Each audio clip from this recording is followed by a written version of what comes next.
Hi everyone. तो हाल ही में सलार का टीजर रिलीज होने के बाद इंटरनेट पे ऐसे बहुत सारे फैन थ्योरीज, ऐसे बहुत सारे स्पेकुलेशंस लगाए जा रहे थे इस मूवी से रिलेटेड। तो इसीलिए हमने सोचा कि व्हाई नॉट। तो इसीलिए इस मूवी में हम लोग सलार का जो टीजर आया है उसको थोड़ा ब्रेक डाउन करने की कोशिश करेंगे और देखेंगे कि इस मूवी के बारे में कुछ हिडन डिटेल्स इस टीजर से निकल सकता है या नहीं। लेकिन उससे पहले अगर हम दोनों का थॉट प्रोसेस कहीं भी मैच होता है तो ये चैनल को सब्सक्राइब कर देना और वीडियो को एक लाइक कर देना। और बिना ज़्यादा टाइम वेस्ट किए चलिए वीडियो को शुरू करते हैं।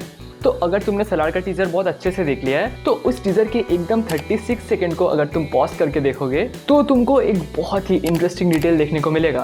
केजीएफ चैप्टर 2 का पोस्ट क्रेडिट सीन तो तुमको याद ही होगा, जिधर रमिका सिंह का कैरेक्टर एक वेयर हाउस पे जाता है और उसी जगह पे हम लोगों को केजीएफ चैप्टर 3 का हिंट भी मिलता है, जब वो अमेरिकन लोग आते हैं और रमिका सिंह को बोलते हैं कि इस 3 साल के टाइम पीरियड में रॉकी इंटरनेशनल में भी गया था, जिधर उसने बहुत सारे क्रिमिनल एक्टिविटीज भी की है। तो उस पोस्ट क्रेडिट सीन में इस वेयर हाउस का जो लोकेशन था, जिधर एक घर का छत दिखाया गया था, उसके आसपास कुछ टैंक्स रखे गए थे। तो उस टैंक्स में कुछ नंबर मेंशन थे, जो कि अगर तुम इस टीजर को अच्छे से देखोगे तो वही सेम नंबर है। तो इस चीज को देख के ये तो एविडेंटली कंफर्म हो जाता है कि जो सलार का यूनिवर्स है वो केजीएफ से डेफिनेटली 100% जुड़ा हुआ है। और सलार जो मूवी है वो शूट भी वही सेम लोकेशन में होने वाली है जिधर हम लोग को केजीएफ देखने को मिली थी। दूसरा एक जो बहुत ही इंटरेस्टिंग डिटेल इस टीजर से मुझे पता चला है वो है कि इस टीजर के एकदम डिस्क्रिप्शन में जब तुम देखोगे और उधर तुम अगर कास्ट के सेक्शन में जाओगे तो तुमको गरुड़ा का नाम दिखेगा। अब ये वही गरुड़ा है जिसको कि हम लोगों ने केजीएफ 1 के विलन में देखा था। तो ये जो डिटेल है ना, ये अपने आप में एक बहुत बड़ा क्वेश्चन रेज कर देता है। वो क्वेश्चन ये है कि जो सलार का टाइम पीरियड है वो किस समय में एग्जिस्ट करता है, क्योंकि हम सभी को पता है कि गरुड़ा का जो कैरेक्टर है वो केजीएफ 1 के एंड में ही मारा गया था, लेकिन इस टीजर में उसका नाम मेंशन है। उसका ये मतलब है कि शायद सलार में गरुड़ा का कैरेक्टर भी देखने को मिल सकता है हमें। तो इसका मतलब ये हो जाता है कि सलार जिस समय में सिचुएटेड है वो गरुड़ा के टाइम में ही सिचुएटेड है। लेकिन कॉन्ट्रेरी टीनू आनंद इस टीजर में जुरासिक पार्क जो वर्ड है उसको यूज करते हैं।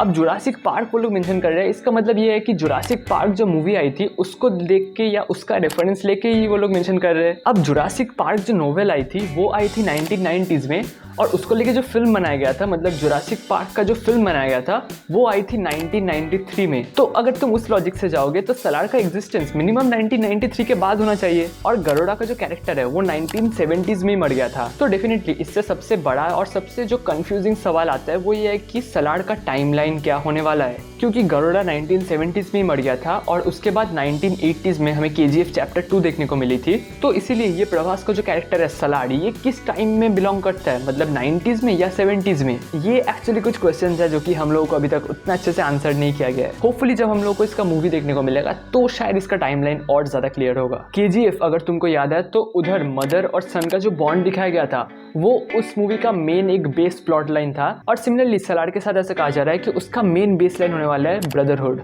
और ऐसा कुछ गुप्त सूत्रों से पता चला है कि सलार का स्टोरी कुछ ऐसा होने वाला है कि किसी दिन सलार का कोई बहुत ही करीबी कोई दोस्त का डेथ हो जाता है, और स्पेसिफिकली उस दोस्त का बदला लेने के लिए प्रभास उन सारे गैंग्स के साथ भिड़ जाता है। और ये चीज एक्चुअली सलार का जो टीजर है उसको देख के थोड़ा बहुत समझ भी आता है, क्योंकि इस पार्ट का जो नाम होने वाला है उसका नाम होने वाला है सीज फायर। और ये सीज फायर जो वर्ड है इसका मतलब होता है कि युद्ध खत्म हो जाना या फिर वॉर खत्म हो जाना, जो कि मेटाफोरिकली इस यूनिवर्स में ये रिप्रेजेंट करता है कि दो आर्मीज के बीच में जंग हो रहा था जो कि अभी शायद रुक गया। तो एक्चुअली किन दोनों के बीच में वो लड़ाई हो रहा था और सलार का उसमें क्या इन्वॉल्वमेंट रहेगा, खैर वो तो हम लोग को मूवी देखने के बाद ही पता चलेगा। और केजीएफ 2 देखने के बाद बहुत सारे लोग ऐसे स्पेकुलेट कर रहे थे कि फरमान का जो कैरेक्टर केजीएफ 2 में हम लोग को देखने को मिला था वही मोस्ट प्रोबेबली सलार होने वाला है। लेकिन मैं पर्सनली इस थ्योरी से थोड़ा बहुत डिसएग्री करता हूँ, क्योंकि मुझे ऐसा नहीं लगता कि फरमान ही सलार होने वाला है। अब थ्योरीज तो बहुत सारी चल रही है इस चीज को लेके, लेकिन अल्टीमेटली कौन सा सही होता है कौन सा नहीं होता है वो मूवी देखने के बाद ही पता चलेगा। तो फाइनली मैं बस इतना ही कहना चाहता हूँ कि ये जो मूवी है सलार, इस मूवी से हम लोग बहुत ज्यादा एक्सपेक्टेशन लगा के रखे हैं, और क्या हम लोग को रॉकी का कैमियो सलार में दिखेगा, और ये जो सलार मूवी है इसका टाइमलाइन एक्चुअली क्या होने वाला है, इन सब क्वेश्चंस का आंसर तुमको क्या लगता है वो तुम मुझे कमेंट सेक्शन में डेफिनेटली बता सकते हो। तो ये वीडियो एंड तक देखने के लिए तुम लोग का बहुत बहुत शुक्रिया। तो हम लोग मिलते हैं किसी और वीडियो में, और तब तक के लिए मेरा नाम है Ayush from indicated pixels, signing off.